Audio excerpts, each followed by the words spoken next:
evening, Comer Alexa. Are you ready to be a superhero for today's review? Aaron, are you ready to be my superhero in training?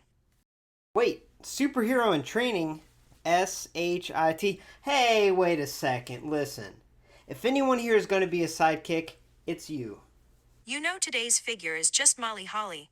They never made a Mighty Molly figure. Yeah, I know Comer Alexa, but I have to tell you, they really missed the mark by never making a Mighty Molly figure. To this day, I would love to see it made. But what we did get was this Molly Holly figure in the Jax era. Not bad, not bad. But before we take a closer look, I want to know what's so special about your superpowers. I mean, what do you got? Okay then, you asked for it.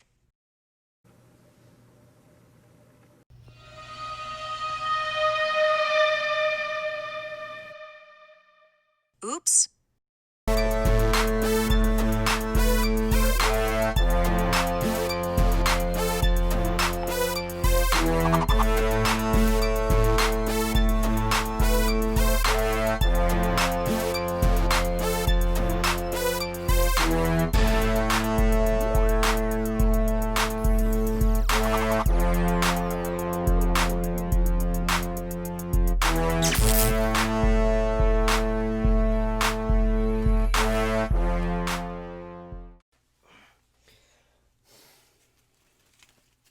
Comer Alexa, I don't want to know how you teleported me into a tree, but pretty impressive nonetheless.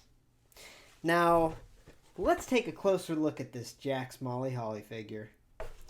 Alright, so this is going to be a different kind of video. Usually I do reviews in depth of women's wrestling figures up close, but I really want to focus on the packaging because this is a Jax women's figure, so there's not a whole lot of detail in the figure itself. But that being said, this takes me back to the time. So this figure was released in 2001, and as you can see, we have that WWF scratch logo on there. Now that is such an iconic logo to the time, and it is the Attitude Era summed up in a logo. I mean, it can't help but make you smile. Now this series was Rulers of the Ring Series 4. And we'll get a closer look at the figure, but first let's look at the back. So what I love about this, to tell you about the time period, we have a Game Boy Color game advertisement in the top left corner of WWE Betrayal. Never played it, no idea. Now something that Jax did often is they would just put random figure images from random series on the back of the box with no uniform order. This is not really any different. So for the Titantron Lives, we have Just Incredible, William Regal, Bob Holly's head, interesting choice there. Molly Holly, we have Christian, which I believe this Christian had a couple variants. There was this one, and I think the one that was released initially had a darker yellow in the sunglasses where you couldn't see through. We got a generic Shane there. Now going down here, Bone Crunching Superstars were still alive. I believe they were KB Toys exclusives. I do have a Kurt Angle that's in a newer type body mold, but as you can see the line there, that's pretty interesting. And then moving down, I don't remember these at all, but these are stunt action superstars that all have different actions. So Jeff Hardy has a top rope jump, Triple H spits, X-Pac twist, Rikishi slaps butt, Kurt Angle kind of boasts, and then I want this Stephanie. The Stephanie smacks and slaps. So I'm not sure if these were ever released, but I'm going to try to hunt down that Stephanie. That being said, let's open her up.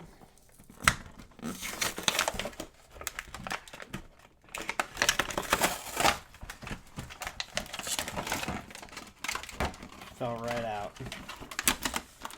Alright, well that was easy. So let's first look at her accessory of this weight, this little dumbbell. I mean, yeah, it's Jax. Jax would just include anything really.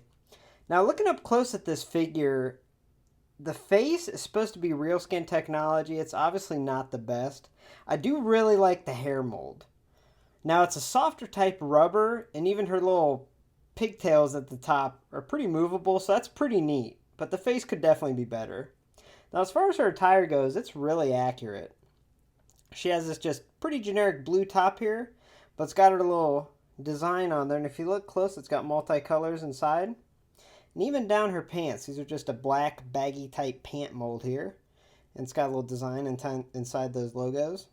So it's pretty accurate, and at the time Jax was not very accurate with their women's figures, so I think this one was awesome, and it's really disappointing this is the only one. Now it's interesting to note that this same body mold was used again a couple times, but this is the Raw 10th Anniversary Trish.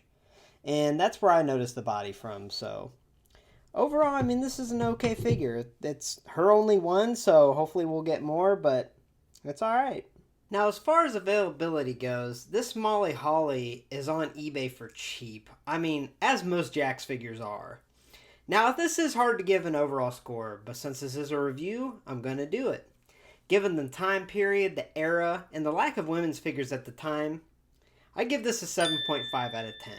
I could go a little higher, but this is a weird one to rate, honestly. Especially considering I haven't reviewed any Jax Titantron Live women yet, so overall, it's not a bad first and only figure for Molly, but let's just hope that someday we get a Mighty Molly figure. Thanks for stopping by Lumberjillville. Women's wrestling lives here. Now today was a little bit of a throwback, being a classic review, but I have plenty of upcoming releases here that are going to be brand new from Ringside Collectibles, including Io Shirai, Sasha Banks, and I'm hoping to get my Brandy Rhodes by the end of the month. As soon as I get those, you'll get the review. Have a good night, y'all.